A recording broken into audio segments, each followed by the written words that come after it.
Hello बच्चों, welcome to the channel chemistry Sakha. मैं हूं केमिस्ट्री एक्सपर्ट मनोज शर्मा। बेटा जी, हम लोगों ने पिछले लेक्चर में 17th ग्रुप की स्टडी स्टार्ट कर दी थी और जो फर्स्ट लेक्चर था उसमें हमने 17th ग्रुप के एलिमेंट्स की उनका अकरेंस, उनकी फिजिकल और केमिकल प्रॉपर्टीज़, इनके बारे में डिस्कस किया था। आज हम उसके कंपाउंड्स को स्टार्ट करेंगे। 3 टाइप के कंपाउंड्स हमें यहाँ पर पढ़ने हैं, या 3 कंपाउंड्स आप मान के चलिए। पहला हमें Cl2 पढ़ना है, क्लोरीन गैस।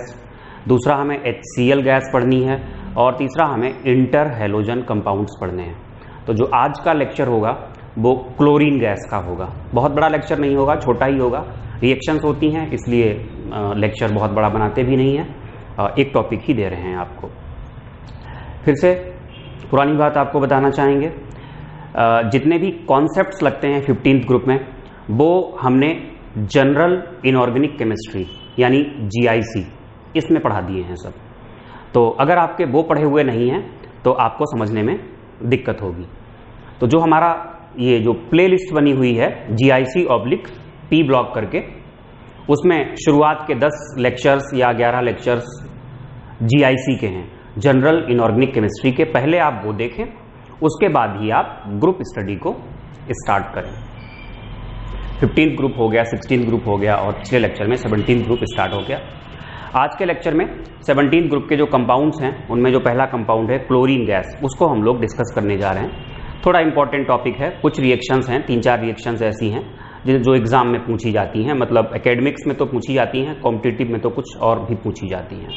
लेकिन हम पूरा ही टॉपिक कवर कर रहे हैं। एनसीईआरटी पे जितना एनसीईआरटी में है उतना ही है और उससे ऊपर कंपटीशन में भी नहीं आता है, एक आध रिएक्शंस को छोड़ के। वो भी हम कराएंगे यहाँ पे। देखिएगा, सबसे पहले अगर बात करें डिस्कवर किसने किया था, शीले नाम के साइंटिस्ट ने किया था।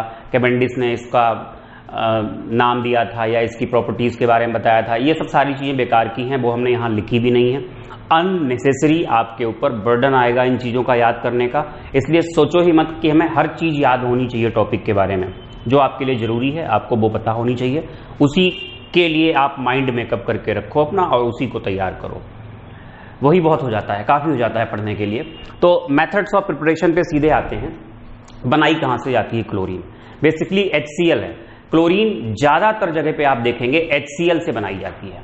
HCl जो होता है, HCl में क्लोरीन -1 में होता है। -1 का मतलब क्लोरीन अपनी मिनिमम ऑक्सीडेशन नंबर में है। भाई क्लोरीन के पास 7 इलेक्ट्रॉन है, मैक्सिमम ये कितने ले सकता है? 1 ही ले सकता है इलेक्ट्रॉन। 1 इलेक्ट्रॉन ले सकता है तो माइनस में ऑक्सीडेशन स्टेट क्या हो सकती है? -1 ही हो सकती है। तो HCl में क्लोरीन जो होता है वो -1 में होता है, जो कि मिनिमम है। अब बढ़ाई जा सकती है, इससे भी नीचे अगर जाने की कोशिश करेंगे तो पॉसिबल नहीं है। तो ये आपने पढ़ा होगा, जब हमने आपको हाइड्राइड्स पढ़ाए थे तो हमने कहा था सभी हाइड्राइड्स आर रिड्यूसिंग एजेंट्स। और जो HCl, HBr, HI ये जो एसिड्स होते हैं they are oxidizing, they are reducing acids. दूसरे को ये रिड्यूस कर सकते हैं या अपने आप को क्या कर सकते हैं? ऑक्सीडाइज कर सकते हैं। तो जब HCl का ऑक्सीडेशन किया जाएगा, मींस ऐसी कोई रिएक्शन जहां पर HCl रिड्यूसिंग एजेंट की तरह काम करेगा, तो क्लोरीन -1 से 0 में जाएगा। ऊपर भी जा सकता है। जो Cl है वो -1 से, HCl में Cl -1 में है, जब 0 में जाएगा यानी अपना खुद का क्या होगा? ऑक्सीडेशन। दूसरे का क्या होगा? रिडक्शन। तो HCl को जब किसी भी हल्के फुल्के ऑक्सीडाइजिंग एजेंट से ट्रीट कर दोगे तो HCl का कन्वर्जन इजीली हो जाता है किसमें? Cl2 में। तो पहला मेथड जो है उसमें MnO2 नाम का ऑक्सीडाइजिंग एजेंट है, जहां पर आप देखेंगे मैग्नीज +4 में है और HCl लिया गया है। HCl में क्लोरीन -1 में होता है। तो ये जो ऑक्सीजन है, यहां से 2 ऑक्सीजन निकल जाते हैं और क्या बनता है? 2H2O। और ये जो क्लोरीन होते हैं वो MnCl2 बनेगा और बाकी यहां पर क्या होगा? Cl2 बन जाएगा। इस तरीके से यहां पर क्लोरीन का ये मेथड ऑफ प्रिपरेशन है। एक्चुअली ये लैब मेथड होता है, बट लैब मेथड में हम HCl नहीं लेते हैं। HCl की जगह पर हम क्या लेते हैं? NaCl + H2SO4। तो क्या होता है? NaCl और H2SO4 पहले रिएक्शन करके NaHSO4 और HCl बनाते हैं। 2 से मल्टीप्लाई क्यों किया है आपको बताएंगे। ये 2 से मल्टीप्लाई किया है, बताएंगे क्यों किया है। तो NaCl + H2SO4 पहले क्या बनेगा? NaHSO4 और HCl। At the same time जो MnO2 होगा वो H2SO4 से रिएक्शन करके क्या करेगा, MnSO4 बनाएगा और H2O, और ये नेसेंट ऑक्सीजन प्रोड्यूस कर देगा, जो कि हमने आपको पहले भी बताया था कि ये ऑक्सीडाइजिंग एजेंट की तरह काम करता है। H2O बन गया और नेसेंट ऑक्सीजन प्रोड्यूस कर दिया। अब ये नेसेंट ऑक्सीजन क्या करेगा, HCl का ही तो हमें ऑक्सीडेशन कराना था क्लोरीन बनाने के लिए।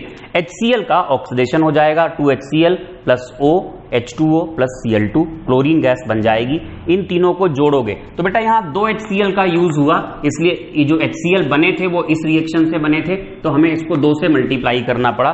तो ये एक इसके लेबोरेटरी मेथड की ये रिएक्शन होती है इस तरीके से। बना तो वैसे ही है, अगर शॉर्ट में देखोगे तो यही है, लेकिन इस तरीके से लैब में बनाई जाती है। दूसरा, by oxidation of HCl by KMnO4, यहां पर भी ऑक्सीडेशन ही हो रहा है, लेकिन लिखा है बाई एक्शन ऑफ KCl और KMnO4। तो KMnO4 भी यहां पर ऑक्सीडाइजिंग एजेंट होता है और HCl का ऑक्सीडेशन होता है, यानी HCl क्या होता है, रिड्यूसिंग एजेंट। रिएक्शन लिखी है 2KMnO4, जहां पर मैग्नीज +7 में है, और अब यहां बनता है MnCl2, यानी मैग्नीज कौन सी स्टेट में आ गया, +2 में, और ये पूरी रिएक्शन होती है, यहां पर ये 5Cl2 बन जाते हैं। तो इस तरीके से हम इनको बनाते हैं। क्लोरीन को अगर इंडस्ट्रियली बनाना हो तो जो 2 मेथड्स हैं वो दोनों ही इंपॉर्टेंट हैं, एग्जाम में पूछे जा सकते हैं। इंडस्ट्रियली बनाने के लिए पहला मेथड होता है डीकन्स मेथड, डीकन्स प्रोसेस, काफी इंपॉर्टेंट रिएक्शन है। डीकन्स प्रोसेस में भी होता वही है, क्या करते हैं, यहाँ पे HCl का ऑक्सीडेशन कराते हैं। हमने कहा था ना कि HCl के ऑक्सीडेशन से ही क्लोरीन को जनरली बनाया जाता है। किससे कराते हैं, ऑक्सीजन से, ऑक्सीजन ली जाती है एयर से, in the presence of catalyst CuCl2, temperature 723, वही 2Cl2 और 2H2O, कोई नई बात नहीं है। और इंडस्ट्रियली Cl2 को बनाने के लिए एक जो दूसरा मेथड यूज करते हैं वो होता है इलेक्ट्रोलिसिस। किसका इलेक्ट्रोलिसिस, इलेक्ट्रोलिसिस कराया जाता है ब्राइन सोल्यूशन का। ब्राइन सोल्यूशन मतलब एक्वस NaCl। 11th के सिलेबस में, आपके सिलेबस में NaOH नहीं था। जब NaOH को बनाना पड़ता है, NaOH को जब हम इंडस्ट्रियली बनाते हैं तो ब्राइन सोल्यूशन जो NaCl होता है, इसी के हम इलेक्ट्रोलिसिस से बनाते हैं।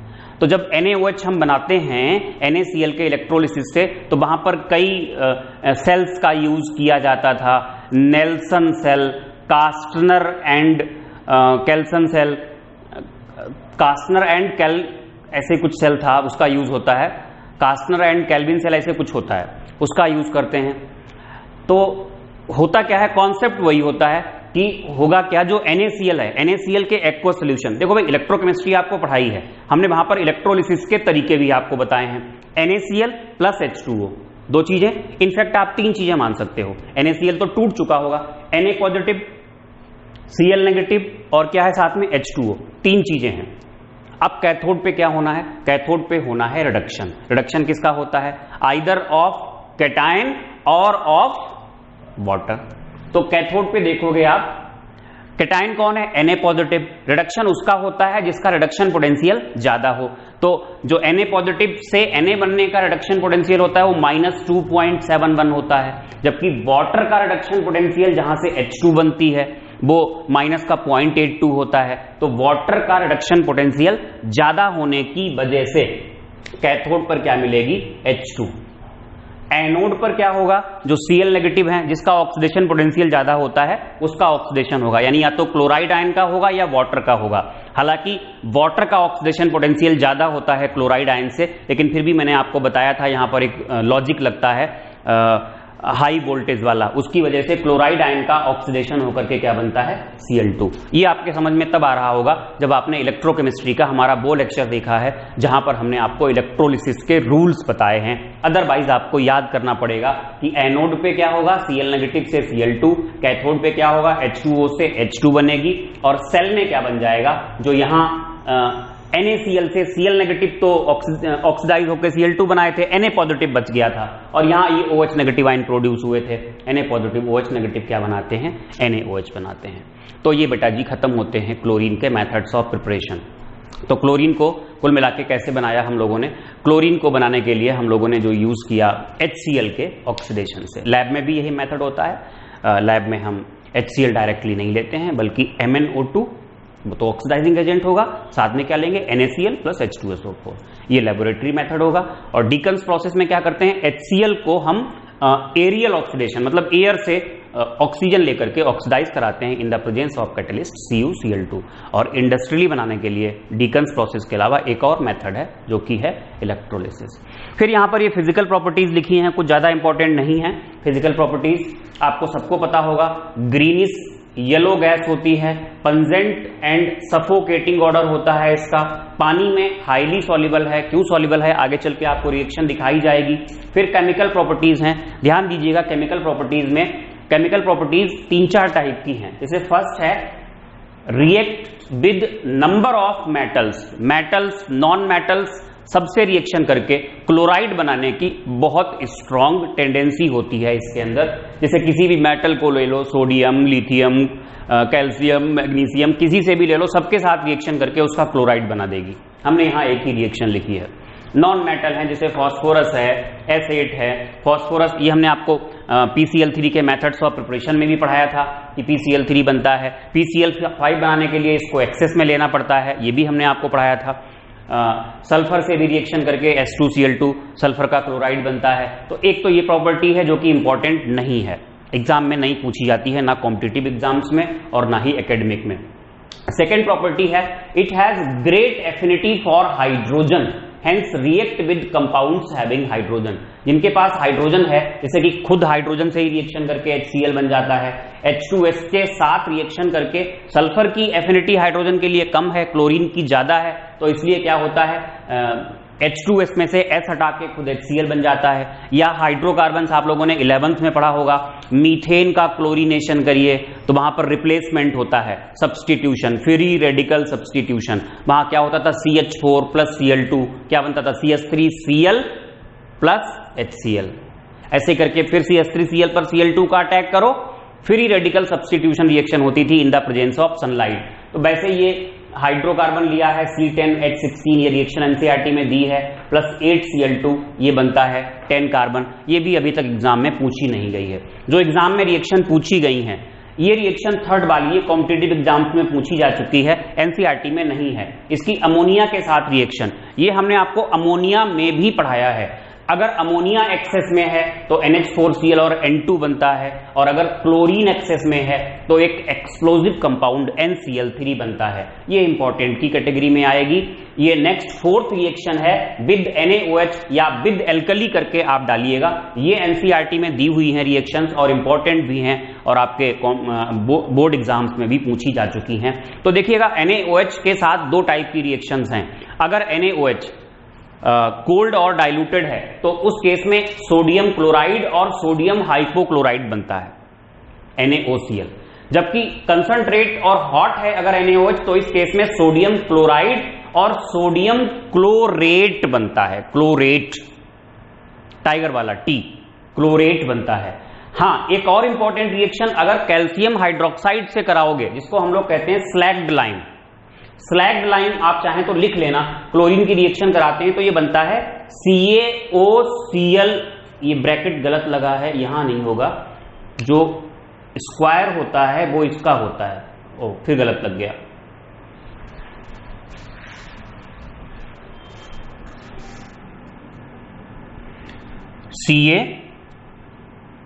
CaOCl इसका स्क्वायर होगा OCl, CaOCl whole twice, square नहीं होल ट्वाइस होगा, प्लस CaCl2 ये बनता है। साथ में क्या होंगे, 2 H2O, और इसको मिला के ही और कुछ पार्ट इसका मिला के, इसी को हम कहते हैं ब्लीचिंग पाउडर। इन जनरली आपसे अगर पूछा जाता है व्हाट इज ब्लीचिंग पाउडर तो आप आंसर देते हो CaOCl2, CaOCl पे 2, केवल Cl पे 2।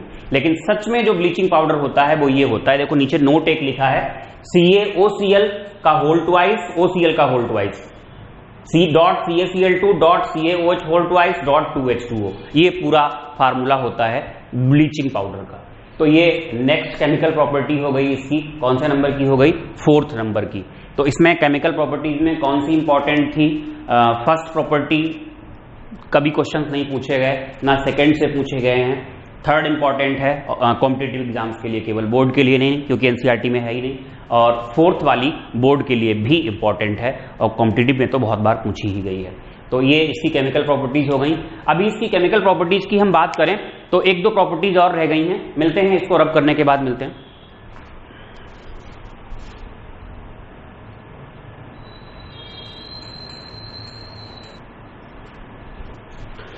तो बेटा जो नेक्स्ट प्रॉपर्टी है वो इसकी हम ऑक्सीडाइजिंग प्रॉपर्टी ले रहे हैं। ऑक्सीडाइजिंग प्रॉपर्टी में देखिएगा लिखा हुआ है कि ये अच्छा ऑक्सीडाइजिंग एजेंट है, ऐसा भी नहीं बहुत स्ट्रॉन्ग ऑक्सीडाइजिंग एजेंट हो, ठीक ठाक ऑक्सीडाइजिंग एजेंट है, लेकिन in the presence of water. क्योंकि वाटर की प्रेजेंस में क्या होगा, Cl2 प्लस H2O बनता है HCl HOCl।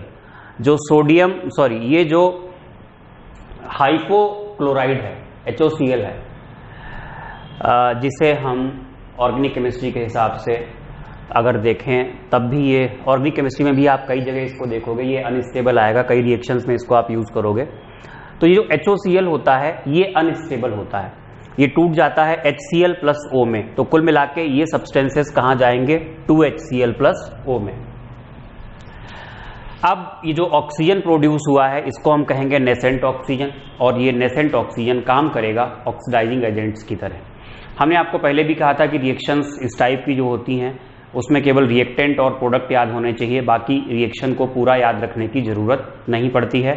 तो एक रिएक्शन में यहाँ करके दिखा दे रहा हूँ फिर से, हालांकि आपको कराई हुई हैं तो मैंने एक नहीं लिखी है, बाकी यहाँ लिख दी है। देखिए फेरस वो फेरिक में, तो पहले तो पोटेंशियल इक्वेशन लिखी जाती है, HNO3 में पढ़ाई आपको, ओजोन में पढ़ाई आपको, SO2 में पढ़ाई आपको, H2SO4 में पढ़ाई आपको, कई जगह पढ़ा चुके हैं। तो ज्यादातर में ऑक्सीडाइजिंग पढ़ाई थी आपको, HNO3 में ऑक्सीडाइजिंग थी, ओजोन में ऑक्सीडाइजिंग थी, H2SO4 में ऑक्सीडाइजिंग थी, सबकी पोटेंशियल इक्वेशन आपको याद होनी चाहिए। लेकिन SO2 में रिड्यूसिंग वाली पढ़ाई थी। तो Cl2 H2O ये O। अब देखो आपको फेरस को फेरिक में कन्वर्ट करना है। सपोज दैट हम फेरस सल्फेट लेते हैं, फेरस सल्फेट हमने लिया FeSO4। अब इसको कन्वर्ट किस में करना है, थोड़ा स्पेस यहां पर रखते हैं क्योंकि रिएजेंट ऐड करने पड़ेंगे। इसको कन्वर्ट करना है Fe2SO4 होल थ्राइस। ये फेरिक सल्फेट है, 2 आयरन की जरूरत है तो 2 तो लेने ही पड़ेंगे। ये 2 सल्फेट आयन यहां पर 3 है, इसका मतलब आपको लेना पड़ेगा H2SO4। और फिर ये हाइड्रोजन कहां जाएगा, हाइड्रोजन के लिए चाहिए होगी ऑक्सीजन जो कि बनाएगा H2O। ऑक्सीजन और ऑक्सीजन बैलेंस है, इसका मतलब इन रिएक्शंस को हमें एज सच ऐड कर देना चाहिए। तो क्या बनेगा, Cl2 plus 2FeSO4 plus H2O इधर है, एक इधर है, इनको कैंसिल कर दो, H2SO4 gives 2HCl plus Fe2SO4 whole thrice. ये हो गया। सल्फाइड्स को सल्फेट्स में, जैसे कि Na2SO3 को Na2SO4 में कन्वर्ट करना है, तो Na2SO3 को अगर Na2SO4 में कन्वर्ट करना है, बस एक ऑक्सीजन की तो जरूरत है। तो यहां पर आप ऐसे लिखोगे Na2SO3 प्लस O Na2SO4, और ये वाली इक्वेशन पोटेंशियल इक्वेशन और जोड़ दोगे तो इस तरीके से ये इक्वेशन बन जाएगी। SO2 को H2SO4 में, यहां पे थोड़ा ध्यान देना, SO2 भाई पोटेंशियल इक्वेशन तो यही यूज होनी है, लेकिन SO2 H2SO4 में कैसे कन्वर्ट होता है, SO2 H2SO4 में तब कन्वर्ट होगा, ध्यान देना, जब एक आप लेंगे यहां पर H2O और एक लेंगे आप O, तो यहां पर क्या बनेगा जाके H2, ये मेरे ख्याल से एक ऑक्सीजन हो गया 2, तो अब यहां बनेगा H2SO4, तब जाकर के बनेगा। तो पोटेंशियल इक्वेशन जो क्लोरीन वाली आप लेंगे वो तो ऊपर लेंगे, और ऑक्सीजन को बैलेंस करके फिर जब आप लिख देंगे तो फिर वही आ रही है SO2, एक ये वाला H2O आ गया और एक पोटेंशियल वाला H2O आ गया, 2H2O plus Cl2 H2SO4 plus 2HCl बन गया। इस तरीके से यहां से अगर देखोगे तो बट नेक्स्ट है आयोडीन को आयोडिक एसिड में। अच्छा, जो आयोडीन होता है वो आयोडिक में ऐसे तो कन्वर्ट होगा नहीं, उसके लिए मैं थोड़ा सा आपको आइडिया दे देता हूं। रिएक्शन दिख रही होगी, मैं नहीं दिख रहा हूंगा। आयोडीन ये I2 है, I2 को ले कहां जाना है, ये ले जाना है HiO3 में। आयोडिक एसिड यही होता है HiO3, वहां भी लिखा हुआ है आप देख सकते हो। अब आयोडीन ली है तो यहां पर ये 2 तो बनेंगे ही बनेंगे। अब जरा ध्यान देना, एक तो आपको 2 हाइड्रोजन की जरूरत पड़ेगी। हमेशा जो हाइड्रोजन बैलेंस किए जाते हैं वो ऑक्सीजन से बैलेंस किए जाते हैं, तो हाइड्रोजन H2O से बैलेंस किए जाते हैं। जो हाइड्रोजन बैलेंस किए जाते हैं वो H2O से बैलेंस किए जाते हैं। H2O हमने ले लिए, एक H2O ले लिया, 2 हाइड्रोजन बैलेंस हो गए। अब क्या करना है, यहां ऑक्सीजन कितने हैं, 3 2 जा 6, यहां है 1, तो 5 ऑक्सीजन की जरूरत पड़ी, तो 5 ऑक्सीजन की जरूरत पड़ी तो ये 5O ले लिया।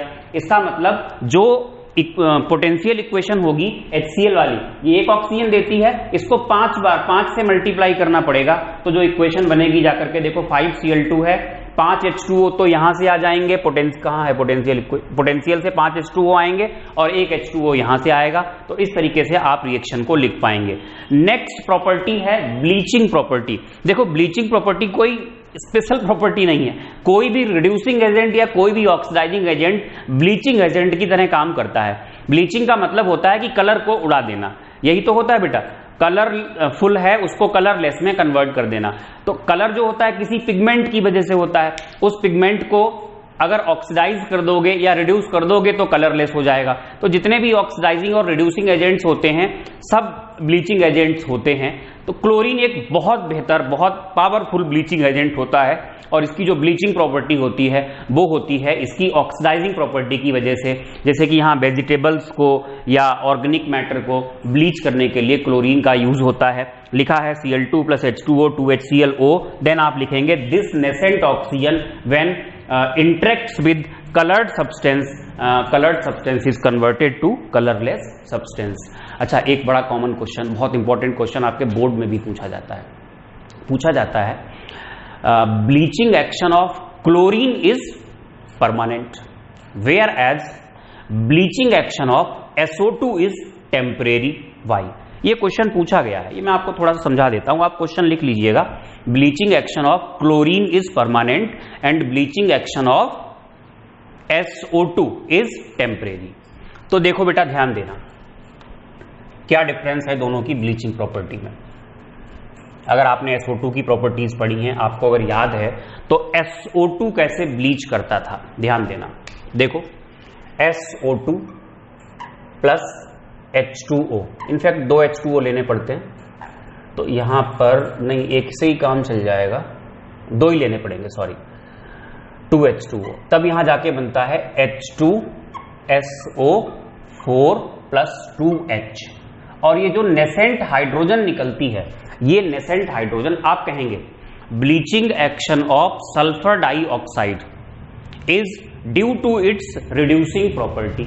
ये रिएक्शन दिखाओगे nascent hydrogen, when these nascent hydrogen reduces colored substance it is converted to colorless substance, right? अब है क्या, वो कन्वर्ट हो गया किसमें, कलरलेस में। अब जो हमारा एटमॉस्फेयर है, हमारी जो सराउंडिंग है, हमारी सराउंडिंग कैसी है, ऑक्सीडाइजिंग नेचर की है या रिड्यूसिंग नेचर की है। हमारी जो सराउंडिंग है बेटा वो ऑक्सीडाइजिंग नेचर की है। आपने क्या किया, कलर्ड को रिड्यूस करके आप कलरलेस में ले गए। अब रिड्यूस्ड फॉर्म में वो कलरलेस है। जो एटमॉस्फेयर है हमारा, यहां एयर है, O2 है, N2 है, मेन यही 2 है। N2 तो एक्सट्रीमली इनर्ट होती है, O2 रिएक्टिव होती है। तो O2 के कांटेक्ट में जब वो आएगा तो धीरे धीरे क्या होगा, उसका ऑक्सीडेशन हो जाएगा और ऑक्सीडेशन होकर के दोबारा वो किस में कन्वर्ट हो जाएगा, अपनी पुरानी फॉर्म में। और पुरानी फॉर्म उसकी कैसी हुआ करती थी, कलर्ड। दैट्स वाई इसकी जो ब्लीचिंग प्रॉपर्टी होती है टेम्परेरी होती है, क्योंकि ये ब्लीच करता है by reduction and atmosphere oxidises it again two coloured substance. अच्छा, अब बात करें अगर Cl2 की, तो आप फिर वहां रिएक्शन दिखाओगे। Cl2 प्लस एक H2O लेना पड़ा था, आप लिखेंगे यहां पर 2HCl प्लस O और फिर आप कहेंगे this nascent oxygen oxidizes the coloured substance into colourless. अब क्या किया, oxidizing bleaching property of chlorine is due to its oxidizing property, oxidizing property की वजह से होती है, तो इसने ऑक्सीडाइज कर दिया, कलरलेस में कन्वर्ट हो गया।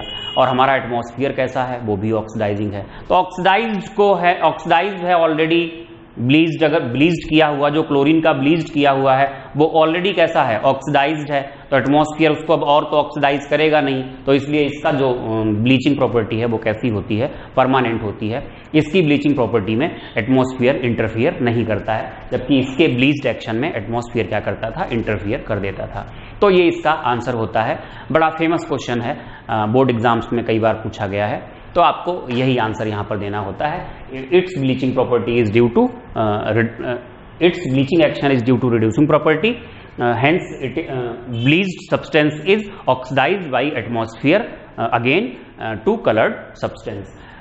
Bleaching action of chlorine is due to its oxidizing property which cannot be reduced by atmosphere to colored substance. ठीक है, इस तरीके से आप लिख देंगे और ये इसका आंसर हो जाएगा। 2 लाइन, 3 लाइन में, 4 लाइन में। अगर 2 नंबर में पूछा गया है तो रिएक्शंस भी दिखा दो, और अगर 1 नंबर में पूछा गया है तो रिएक्शंस दिखाने की कोई जरूरत नहीं है, 2 लाइन का स्टेटमेंट आप दे दो बस। तो ये बेटा क्लोरीन गैस खत्म कर ली हमने। अब हमें लास्ट में क्लोरीन के यूजेस लिख लेने हैं 1-2। यूजेस लिखने के बाद इसको बंद करेंगे। नेक्स्ट लेक्चर में हम HCl लाएंगे और उसके नेक्स्ट में इंटर हेलोजन, मतलब 2 लेक्चर इसके और लेंगे। हम चाहें तो HCl और इंटर हेलोजन को साथ साथ ले सकते हैं, लेकिन फिर आप कंफ्यूज होंगे, वही प्रॉब्लम आएगी। 2 लेक्चर हम छोटे छोटे बना लेंगे, लेकिन आपको कंफ्यूज कराना ठीक नहीं है। तो नेक्स्ट लेक्चर में HCl, हाइड्रोक्लोरिक एसिड, और उसके नेक्स्ट लेक्चर में क्या होगा, इंटर हेलोजन कंपाउंड्स, मतलब 2 लेक्चर में खत्म। पीछे कितने आ चुके हैं, इसके पीछे आया है 1 लेक्चर, 1 ये, 2 ये हो गए और 2 और, मतलब छोटे छोटे 4 लेक्चर्स में बहुत आराम से आधे घंटे के, आधे घंटे के भी नहीं बनेंगे। HCl वाला तो बहुत छोटा होगा, इंटर हेलोजन वाला भी छोटा ही होगा, 20-20 मिनट के लेक्चर्स होंगे। ये 17 ग्रुप आपका खत्म हो जाएगा। तो प्रॉपर्टीज लिख लीजिए, सॉरी प्रॉपर्टीज नहीं, यूजेज लिखिएगा क्लोरीन के। यूजेज ऑफ Cl2 में आप फर्स्ट लिखिएगा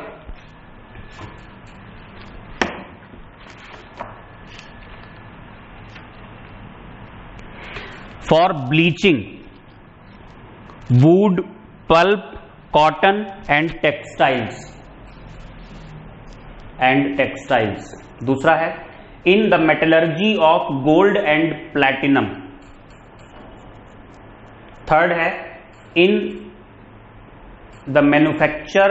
manufacturing of dyes and drugs। Next in sterilizing drinking water। और आखिरी लिख लेना in the synthesis या preparation of bleaching powder। तो ये बेटा क्लोरीन खत्म हो गया। होपफुली आपको समझ में आया होगा। वैसे इनऑर्गेनिक केमिस्ट्री बोरिंग होती है, अगर आप कुछ थोड़ा बहुत आवाज़ मेरी कानों से आपके टकराएगी तो हो सकता है आपको ये लगे कि हाँ इसको याद किया जा सकता है, पढ़ा जा सकता है, समझा जा सकता है। तो पढ़ते रहिए इसको, ऐसा कुछ नहीं है कि पढ़ा नहीं जा सकता है, बिल्कुल याद किया जा सकता है, बिल्कुल पढ़ा जा सकता है, बट रिवीजन चाहिए होता है। आप भूल जाओगे इसको, ये श्योर है, हर कोई भूलता है, आप भी भूलोगे। एग्जाम के टाइम पे फिर रिवीजन करना पड़ेगा। क्वेश्चंस के थ्रू जब आप रिवीजन करेंगे तो और अच्छा रिवीजन होगा। तो देखते रहिए। अगर आपके लिए हेल्पफुल रहा है तो वीडियो को लाइक कीजिएगा, फ्रेंड्स के साथ शेयर कीजिएगा, और हाँ, चैनल को सब्सक्राइब कीजिएगा। Thank you for watching.